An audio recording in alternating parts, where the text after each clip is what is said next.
ലക്ഷ്മണൻ തന്നെ വൈകാതെ നിയോഗിച്ചാൽ എന്ന് നിയമനികാരന്മാരോട് ചൊല്ലിയിടണം.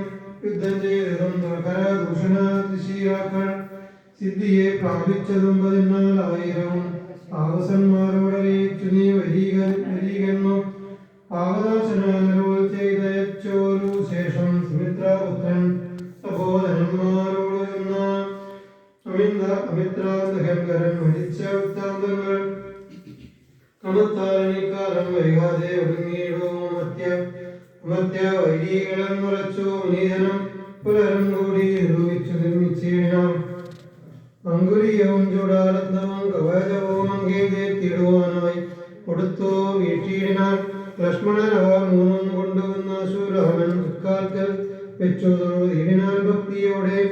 അങ്കുലിയകമിടുത്തമ്പുജ വിലോചന അങ്കുലി തന്മേലിട്ടോ ചൂടാരത്നവും പിന്നെ മൈഥിലി തനിക്കു നൽകിയിടിനാൽ കവചവും രാധാവോ തനിക്കണിഞ്ഞിടുവാനരുളിനാൽ.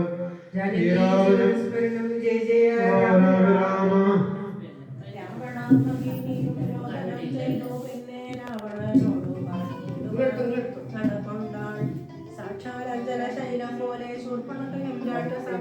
രാക്ഷസരാജൻ മുമ്പിൽ വീടുടൻ മുറയിട്ടാൾ. മുലയും മൂക്കും കാതും കൂടാതെ ചോരയുമായ പകിരിയോടവനു മുര ചെയ്യാൻ എന്തിതു മനസ്സേ ചൊല്ലിയിടെന്നോട് പരമാർത്ഥം ബന്ധവുമുണ്ടായതെന്നു വൈരൂപ്യം വന്നിടുവാൻ. ശക്രനോ കൃതാന്തനോ പാശിയോ കുബേരനോ ദുഷ്കൃതം ചെയ്തവൻ തന്നെ ഞാൻ ഒടുക്കുവൻ. സത്യം ചൊല്ലെന്ന നേരം അവളു ചെയ്താടത്രയും മൂഢൻ ഭവാൻ. പ്രമത്തൻ പാനസത്തൻ സ്ത്രീജിത നദീശഠനെന്നറിഞ്ഞിരിക്കുന്നു രാജാവെന്നെന്തുകൊണ്ടു ചൊല്ലുന്നു നിന്നെ വൃഥാ.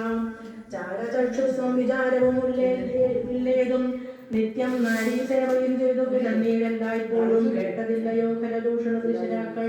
കൂട്ടമേ 14,000 മുടിഞ്ഞതും പ്രഹരാർത്ഥേന രാമൻ വേഗേന ബാണഗണം പ്രഹരിച്ചൊടുക്കിനാൻ. എന്തൊരു കഷ്ടമോർത്താൽ എന്നതു കേട്ടു ചോദിച്ചിടിനാൻ ദശാനനൻ എന്നോട് ചൊല്ലിയിടവൻ രാമനാകുന്നതെന്നും എന്തൊരു മൂലം അവൻ കൊല്ലുവാനെന്നും. എന്നാൽ അന്തകൻ തനിക്കു നൽകിയിടുവനവനെ ഞാൻ.